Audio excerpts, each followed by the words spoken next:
Bismillahirrahmanirrahim. Assalamu alaikum. I am Mudassar Ali Sharif, your chemistry teacher.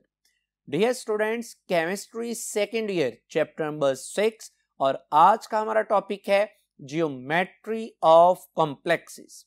My dear students, आज का जो topic है geometry of complexes, ये examination point of view और entrance test के point of view से बहुत इंपॉर्टेंट. तो आइए स्टार्ट करते हैं आज का टॉपिक.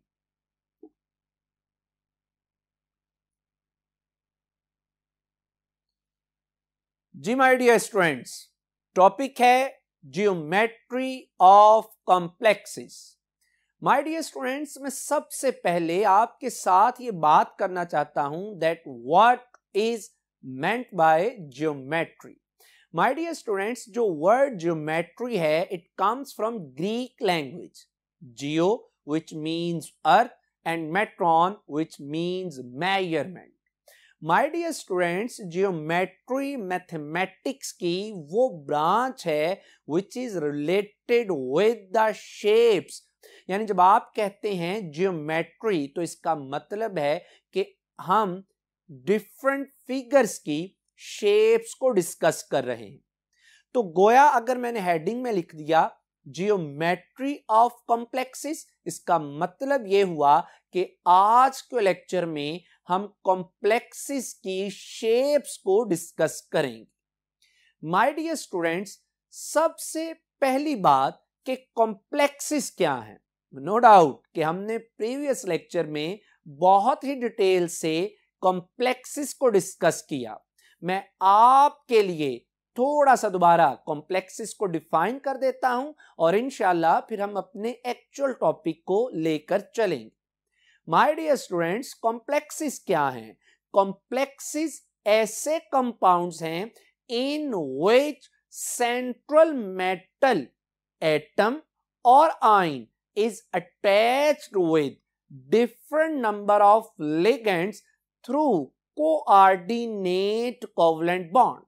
यानी कॉम्प्लेक्सेस ऐसे कंपाउंड्स हैं जिसमें सेंट्रल मेटल एटम की शक्ल में भी हो सकती है, आयन की शक्ल में भी हो सकती है. ये अटैच्ड होती है लिगेंड्स के साथ. किसके जरिए से? Through coordinate covalent bond. तो ये जो कंपाउंड्स कहलाते हैं these are called complexes. My dear students, यहां पर मैंने लफ्ज एक लिखा, लफ्ज आपको बताया कि सेंट्रल मेटल. यहां पे पहले बात कर लेते हैं कि याद रखिएगा कि जो कॉम्प्लेक्सेस हैं ये डोमिनेंट प्रॉपर्टी है टू द ट्रांजिशन एलिमेंट्स. मैं ऐसा हरगिज नहीं कह रहा कि पीरियोडिक टेबल में मौजूद दूसरे एलिमेंट्स कॉम्प्लेक्सेस नहीं बनाते. बकिया एलिमेंट्स भी कॉम्प्लेक्सेस बनाते हैं, बट याद रहे कि कॉम्प्लेक्स फॉर्मेशन डोमिनेंटली प्रॉपर्टी है किसकी? ट्रांजिशन मेटल्स की. गोया ये जो डेफिनेशन में सेंट्रल मेटल आया, आज के पर्टिकुलर लेक्चर में मैं ये कंफर्म कर रहा हूं कि ये जो सेंट्रल मेटल है दैट इज ट्रांजिशन मेटल. यकीनन आपके जहन में यह क्वेश्चन भी आएगा कि सर ठीक है, आपने कहा कि कॉम्प्लेक्स फॉर्मेशन ट्रांजिशन मेटल की डोमिनेंट प्रॉपर्टी है, तो जरा वजह तो बताइएगा कि आखिर ट्रांजिशन मेटल में ऐसी क्या खास बात है कि कॉम्प्लेक्सेस की फॉर्मेशन को आपने इनके साथ जोड़ दिया. माय डियर स्टूडेंट्स, तीन बातें हैं जिनकी वजह से ट्रांजिशन मेटल्स कॉम्प्लेक्स फॉर्मेशन में पेश.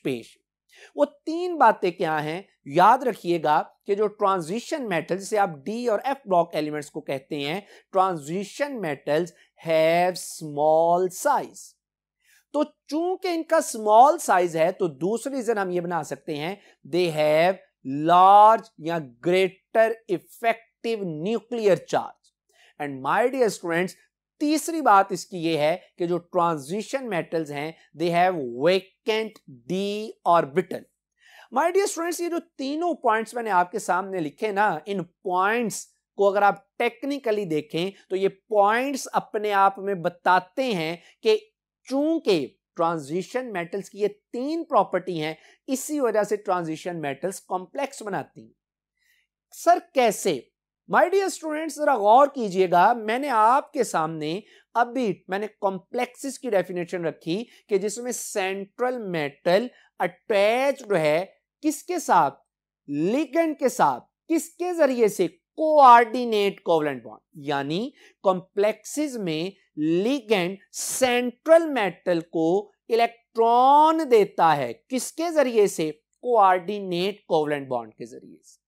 यानी जब लिगेंड सेंट्रल मेटल को इलेक्ट्रॉन देगा for the formation of coordinate covalent bond, तो इसका मतलब है कि फिर सेंट्रल मेटल में भी ये कैपेबिलिटी होनी चाहिए कि वो लिगेंड से आने वाले इलेक्ट्रॉन को बड़े अच्छे तरीके से संभाल के रखे। अब मैं अगर आपसे क्वेश्चन करूं कि आखिर सेंट्रल मेटल में ऐसी क्या प्रॉपर्टी है कि जो लिगेंड से आने वाले इलेक्ट्रॉन को संभाल के रखेगी, तो यकीनन आप कहेंगे कि सर आने वाले चूंकि इलेक्ट्रॉन है तो उस मेटल के पास न्यूक्लियर अट्रैक्शन बड़ी अच्छी, बड़ी स्ट्रांग होनी चाहिए, और वो उसी वक्त मुमकिन है जब सेंट्रल मेटल का साइज छोटा। जब साइज छोटा होगा तो न्यूक्लियर अट्रैक्शन क्या होगी? ज्यादा। तीसरे जो रीजन मैंने लिखी हुई आपके सामने कि वेकेंट डी ऑर्बिटल, तो जब लिगेंड इलेक्ट्रॉन देगा तो डेफिनेटली सेंट्रल मेटल को इलेक्ट्रॉन को अकोमोडेट करवाने के लिए क्या चीज मौजूद होनी चाहिए? Vacant d orbital. तो ये तीन प्रॉपर्टीज हैं जिसकी वजह से हम कहते हैं कि transition metals dominantly form complexes. अब मैंने आपको ज्योमेट्री बता दिया, मैंने आपको कॉम्प्लेक्स कंपाउंड की डेफिनेशन बता दी, और यह भी बता दिया कि आखिर ट्रांजिशन मेटल्स कॉम्प्लेक्स क्यों बनाती हैं। माय डियर स्टूडेंट्स, अब मैं ये बात करने जा रहा हूं कि ये जो ज्योमेट्री ऑफ कॉम्प्लेक्सेस है ये किस चीज पे डिपेंड करती है, यानी कौन से फैक्टर हैं जो किसी कॉम्प्लेक्स की ज्योमेट्री को मालूम करते हैं। माय डियर स्टूडेंट्स, इसमें भी तीन बातें हैं, तीन फैक्टर्स हैं जो ज्योमेट्री ऑफ कॉम्प्लेक्सेस को बताते हैं। सबसे पहला जो फैक्टर है that is type of hybridisation taking place in the valence shell of the central metal atom और आयन।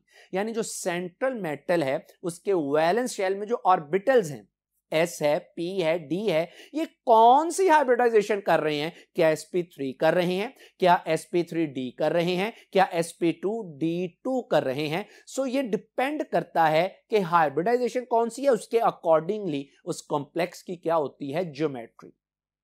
माय डियर स्टूडेंट्स, जो दूसरी डिपेंडेंस है, जो दूसरा फैक्टर है जो कॉम्प्लेक्सिस की ज्योमेट्री को बताता है, that is size of ligand, कि जो आने वाला लिगेंड है जो सेंट्रल मेटल के साथ जुड़ने जा रहा है उसका साइज क्या है। और तीसरा most important factor that is coordination number of the central metal atom or ion. अब कोऑर्डिनेशन नंबर भी आपको पता है कि सेंट्रल मेटल जितने केमिकल बॉन्ड बनाती है किसके साथ? विद द लिगेंड, या सेंट्रल मेटल को कितने इलेक्ट्रॉन पेयर डोनेट कर रहा है? कौन? लिगेंड। तो ये तीन बातें हैं जो कॉम्प्लेक्सिस की ज्योमेट्री को डिफाइन करती हैं, जिन्हें मैंने लास्ट आपसे कहा कि कोऑर्डिनेशन नंबर। अगर 4 इलेक्ट्रॉन पेयर मिल रहे हैं तो ज्योमेट्री कुछ और है, अगर 6 इलेक्ट्रॉन पेयर मिल रहे हैं तो ज्योमेट्री कुछ और है, 5 इलेक्ट्रॉन मिल रहे हैं तो ज्योमेट्री कुछ और है। बहरहाल ये तीन फैक्टर्स हैं which decides the geometry of complexes। My dear students, हमारे इस कोर्स में चैप्टर में उसने टोटल 4 कॉम्प्लेक्सेस की ज्योमेट्री को एक्सप्लेन किया। मैं आपके साथ हर कॉम्प्लेक्स की ज्योमेट्री को बड़ा बेसिक लेवल से लेके चलूंगा और वन बाय वन हर चीज को एक्सप्लेन करूंगा, और एट द एंड हमारी टेक्स्ट बुक के मुताबिक मैं उन सब को एक सम अप कर दूंगा जैसा कि हमारी बुक पे की। लेकिन पहले मकसद यह है कि अगर आप इस प्लेटफॉर्म से ये लेक्चर सुन रहे हैं, अगर पीजीसी के प्लेटफॉर्म से ये लेक्चर सुन रहे हैं, तो आपको हर कंसेप्ट, हर चीज क्या होनी चाहिए? क्लियर होनी चाहिए। तो आइए जरा वन बाय वन पहले डिटेल से इसको डिस्कस करते हैं, देन मैं किताब के मुताबिक इसको सम अप भी कर दूं। माय डियर स्टूडेंट्स, सबसे पहला कॉम्प्लेक्स है हमारे पास टेट्रा क्लोरो मैंगनेट 2। अब ये नाम कैसे दिया जाता है ये आपने पढ़ा हुआ। माय डियर स्टूडेंट्स, मैं इस कॉम्प्लेक्स की फॉर्मेशन, इसकी ज्योमेट्री को एक्सप्लेन करूं, मैं आपको फिर बता दूं कि ज्योमेट्री ऑफ कॉम्प्लेक्सेस में 3 फैक्टर्स थे, जिनमें एक डोमिनेंट फैक्टर था, उसका कोऑर्डिनेशन नंबर। तो अगर आप गौर करें इस कॉम्प्लेक्स में तो यकीनन आप कहेंगे कि सर इसमें मैंगानीज एक सेंट्रल मेटल के तौर पर काम करती है और ये अटैच्ड है 4 लिगेंड यानी क्लोरो के साथ। माय डियर स्टूडेंट्स, जरा देखते हैं कि ये ऐसे होता, ये फॉर्मेशन होती कैसे है। याद रखिएगा कि जब मैंगानीज एटॉमिक स्टेट में है, यानी जो मैंगानीज है इसका एटॉमिक नंबर होता है 25। माय डियर स्टूडेंट, जब आप एटॉमिक स्टेट में 25 एटॉमिक नंबर लिखते हैं तो मैंने स्टार्ट की जो इसकी कॉन्फ़िगरेशन है वो जरा सम अप करके आर्गॉन की शक्ल में लिख दी, यानी आर्गॉन में 18 इलेक्ट्रॉन है तो मैंगानीज में भी जो पहले 18 इलेक्ट्रॉन है वो भी आर्गॉन की कॉन्फ़िगरेशन के मुताबिक। इसके बाद इसमें आ जाता है 3D, यानी इसमें 3D में 5 इलेक्ट्रॉन है, 4s में 2 इलेक्ट्रॉन है और यहां पे जो 4p है दैट इज एम्प्टी।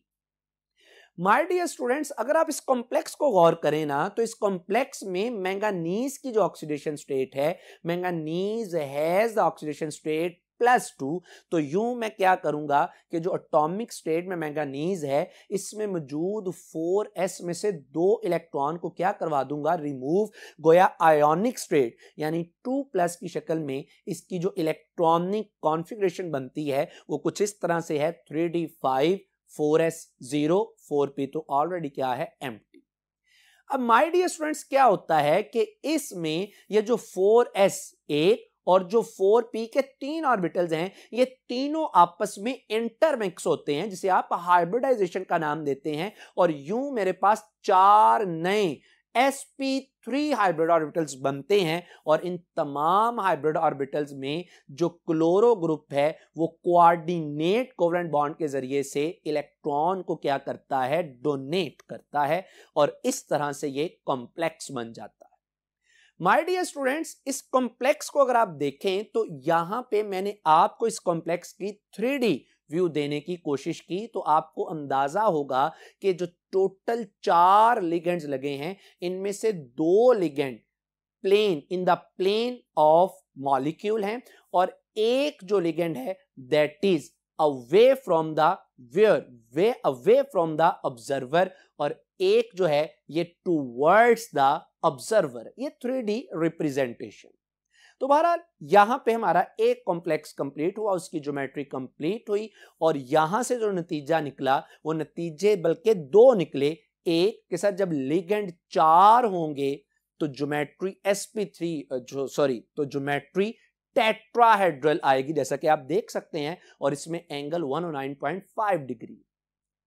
4 लिगेंड लगे हों, sp3 हाइब्रिडाइजेशन हो, एंगल 109.5 आए तो geometry tetrahedral. My dear students, next हमारे पास कॉम्प्लेक्स है टेट्राअमाइन कॉपर 2।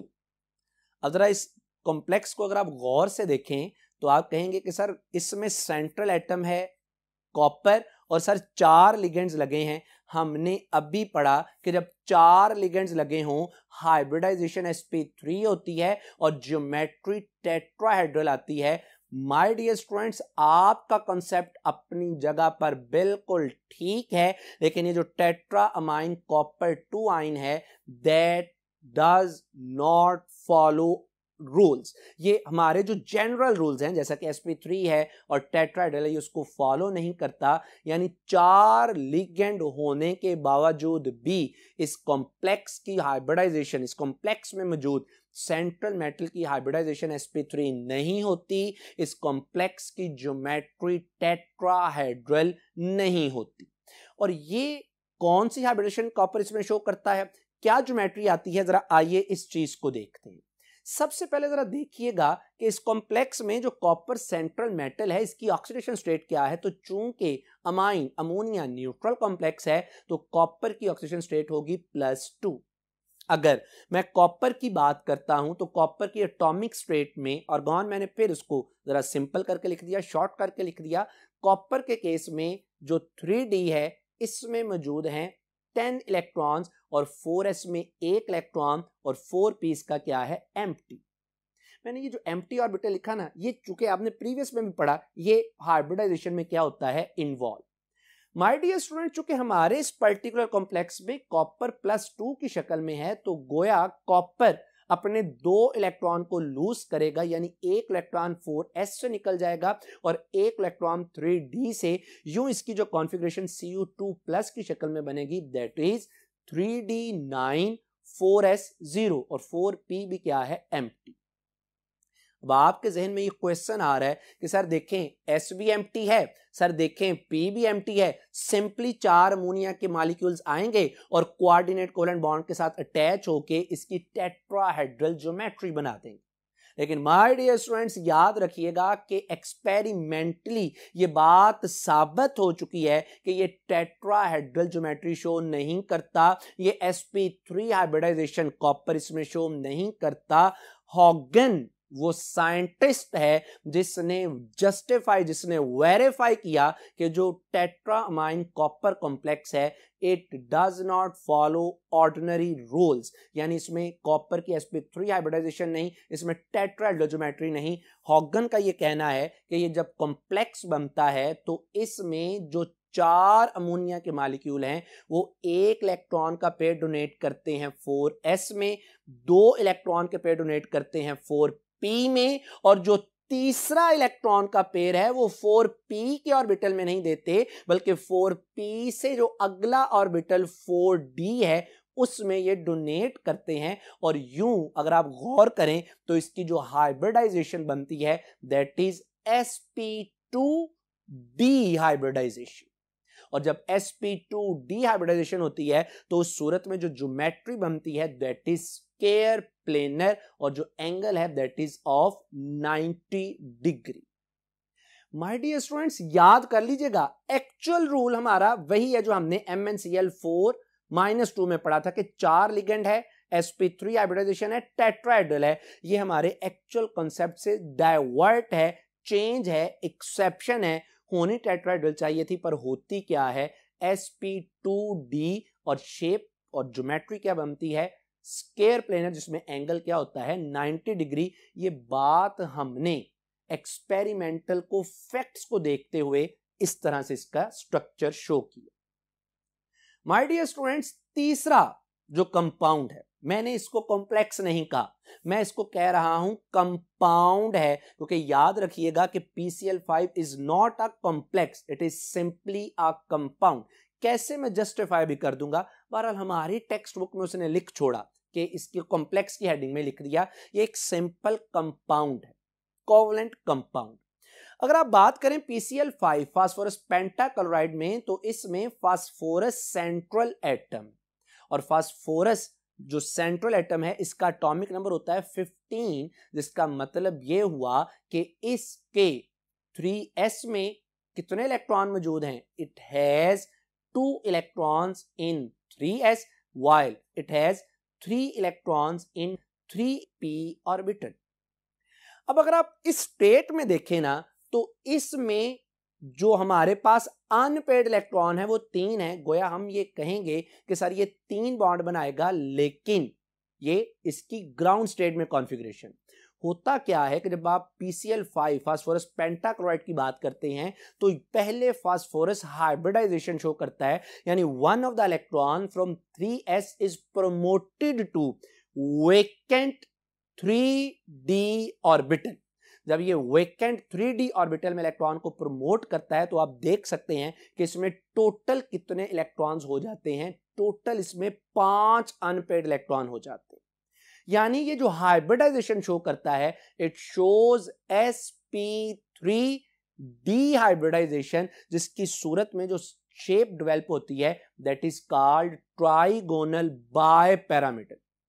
अब ये जो 5 sp3d हाइब्रिड ऑर्बिटल बनते हैं, इन पांचों के साथ एक एक क्लोरीन का एटम आता है। चूंकि क्लोरीन का 17 एटॉमिक नंबर है तो इसके पास एक अनपेयर्ड इलेक्ट्रॉन है। वो एक अनपेयर्ड इलेक्ट्रॉन इस फास्फोरस में मौजूद हर हाइब्रिड ऑर्बिटल के साथ ओवरलैप करता है और इसके नतीजे में क्या चीज बन जाती है, कोवेलेंट बॉन्ड, जैसा कि आप देख सकते हैं। माय डियर स्टूडेंट्स, मैंने यहां पे अल्फाज कहे कि क्लोरीन फास्फोरस के हाइब्रिड ऑर्बिटल के साथ ओवरलैप करता है। मैंने ये नहीं कहा कि क्लोरीन अपना इलेक्ट्रॉन पेयर डोनेट करता है। तो गोया बात तय हो गई कि PCl5 एक कॉम्प्लेक्स नहीं बल्कि एक सिंपल कंपाउंड है that is form by the sharing of electron between phosphorus and chlorine. और यूं हमारे पास ट्राइगोनल बायपिरामिडल शेप बन जाती है और इसमें दो तरह के एंगल होते हैं। अगर आप टॉप व्यू से देखें तो ये तीन ट्राइगोनल की शेप में और इनके दरमियान में 120 एंगल है। और अगर आप साइड व्यू से देखें तो ये जो दो क्लोरीन है ये फास्फोरस के साथ 90 डिग्री का क्या बनाते हैं, एंगल बनाते हैं। तो यूं हमारे पास जो कंपाउंड बन जाता है that is PCl5। My dear students, जो लास्ट कॉम्प्लेक्स हमारे कोर्स में शामिल है वो कॉम्प्लेक्स कौन सा है, that is hexammine cobalt 3। Hexammine cobalt 3। और अगर आप इसमें देखें तो अब लिगेंड की तादाद कितनी हो चुकी, 6। इसका मतलब है इसकी ज्योमेट्री क्या हो जाएगी, चेंज हो जाएगी। इस कॉम्प्लेक्स में जरा सबसे पहले देखिएगा कि जो कोबाल्ट है इसकी ऑक्सीडेशन स्टेट क्या है। आप गौर करें तो अमाइन NH3 एक न्यूट्रल लिगेंड है। चूंकि ये एक न्यूट्रल लिगेंड है इसका मतलब ये हुआ कि फिर कोबाल्ट की क्या ऑक्सीडेशन स्टेट रखें के बाद जो आप +3 आ जाए तो यकीनन आप कहेंगे कोबाल्ट हैज ऑक्सीडेशन स्टेट +3। अगर आप कोबाल्ट की एटॉमिक स्टेट में ग्राउंड स्टेट में इलेक्ट्रॉनिक कॉन्फ़िगरेशन देखते हैं तो चूंकि कोबाल्ट का एटॉमिक नंबर 27 है, दिस मींस कि इसके 3D में 7 इलेक्ट्रॉन हैं और 4s में इसके 2 इलेक्ट्रॉन। जब ये आयोनिक स्टेट में आता है +3 की शक्ल में आता है तो इसका मतलब है कि 4s में से दोनों इलेक्ट्रॉन रिमूव हो जाते हैं और 3D में टोटल इलेक्ट्रॉन्स की तादाद कितनी हो जाती है, 6। 4p अभी भी इसमें क्या है, एम्प्टी। अब अगले स्टेप में क्या होता है कि ये जो हमारे पास मौजूद है ds और p वाले ऑर्बिटल, चूंकि अब अमोनिया ने आके कॉम्प्लेक्स बनाना है तो अमोनिया एक स्ट्रॉन्ग लिगेंड है। याद रखिएगा लिगेंड्स दो तरह की होती हैं, एक वीक लिगेंड, एक स्ट्रॉन्ग लिगेंड। स्ट्रॉन्ग लिगेंड वो होता है कि जब वो सेंट्रल मेटल के साथ बॉन्ड बनाने आ रहा होता है तो जो सेंट्रल मेटल में मौजूद अनपेयर्ड इलेक्ट्रॉन्स हैं वो उन इलेक्ट्रॉन्स को भी क्या कर देता है, पेयर अप कर देता है। अगर आप गौर करें तो जो कोबाल्ट में मौजूद अनपेयर्ड इलेक्ट्रॉन थे ये पेयर अप हो जाएंगे। बकिया जो इसमें फिर एम्प्टी ऑर्बिटल बचेंगे, जरा गौर कीजिएगा, 2 d ऑर्बिटल बचते हैं, एक s है और 3 4p ऑर्बिटल्स हैं। ये आपस में हाइब्रिडाइजेशन करते हैं, कौन सी, d2sp3। और जो नए बनने वाले 6 हाइब्रिड ऑर्बिटल्स हैं इन हर एक में अमोनिया एक एक लॉन पेयर अपना दे के क्या स्टैब्लिश करता है, कोऑर्डिनेट कोवलेंट बॉन्ड। और इसके नतीजे में जो ज्योमेट्री बनती है दैट इज कॉल्ड ऑक्टाहेड्रल और एंगल इसमें क्या होती है, 90 डिग्री। तो माय डियर स्टूडेंट्स ये टोटल 4 कॉम्प्लेक्स थे जो हमारे कोर्स में शामिल हैं। अगर मैं इन सब को सम अप करूं आपकी बुक की तरह, वैसे मैंने आपको हर एक को डिटेल से समझा दिया, तो अगर मैं इसको सम अप करूं तो मैंने पहले कॉलम में कॉम्प्लेक्स को लिख दिया, दूसरे कॉलम में मैंने state of hybridisation of central atom लिख दी, तीसरे कॉलम में मैंने इसकी शेप लिख दी, चौथे कॉलम में मैंने एंगल और एंड पे मैंने इसको रिप्रेजेंट कर दिया। अब देख सकते हैं कि जो टेट्राक्लोरोमैंगानीज 2 आयन है इसमें जो इसकी हाइब्रिडाइजेशन है सेंट्रल मेटल मैंगानीज की दैट इज sp3। फिर इसी तरह मैंने इसका एंगल और इस तरह से ये सारी चीजों को क्या कर दिया और रिप्रेजेंट कर दिया। अच्छी बात तो ये है कि जो मैंने 1 बाय 1 सबकी एक्सप्लेनेशन दी आप उन सबको टेक्निकली याद करें, नहीं तो एटलीस्ट मैंने जैसे आपकी बुक पे है हर एक को सिंप्लीफाई करके आपके सामने लिख दिया। और फिर अगेन बता रहा हूं आप इनको तो लाजमी याद करें। और फिर मैं आपको बता रहा हूं कि ये डिपेंड की ज्योमेट्री उन 3 फैक्टर्स पे जो लेक्चर के स्टार्ट में डिस्कस की। माय डियर स्टूडेंट्स जाते जाते मैं आपको एक आखिरी पॉइंट ये बताता जाऊं कि जो स्टेबिलिटी ऑफ कॉम्प्लेक्सेस है that is inversely proportional to the size of central metal atom और आयन। जितना सेंट्रल मेटल और आयन का साइज छोटा होगा याद रखिएगा स्टेबिलिटी उतनी ज्यादा होगी। दूसरे नंबर पे याद रखिएगा कि जो स्टेबिलिटी ऑफ कॉम्प्लेक्सेस है that is directly proportional to the oxidation state of central metal. यकीनन आप कहेंगे कि सर जब ऑक्सीडेशन स्टेट ज्यादा होगी तो लिगेंड के साथ जो सेंट्रल मेटल का कोऑर्डिनेट कोवलेंट बॉन्ड बनेगा वो भी उतना स्ट्रॉन्ग होगा। तो माय डियर स्टूडेंट्स, उम्मीद है कि आज के लेक्चर की आपको बातें अच्छे से क्लियर हुई होंगी। मेरी अल्लाह सुब्हानहू व तआला से दुआ है कि आप पे अपना रहम करम फजल फरमाए। अपना बहुत ख्याल रखिएगा। आपसे इंशाल्लाह ताला मुलाकात होगी एक नए लेक्चर में नए टॉपिक के साथ। तब तक के लिए अस्सलामु अलैकुम।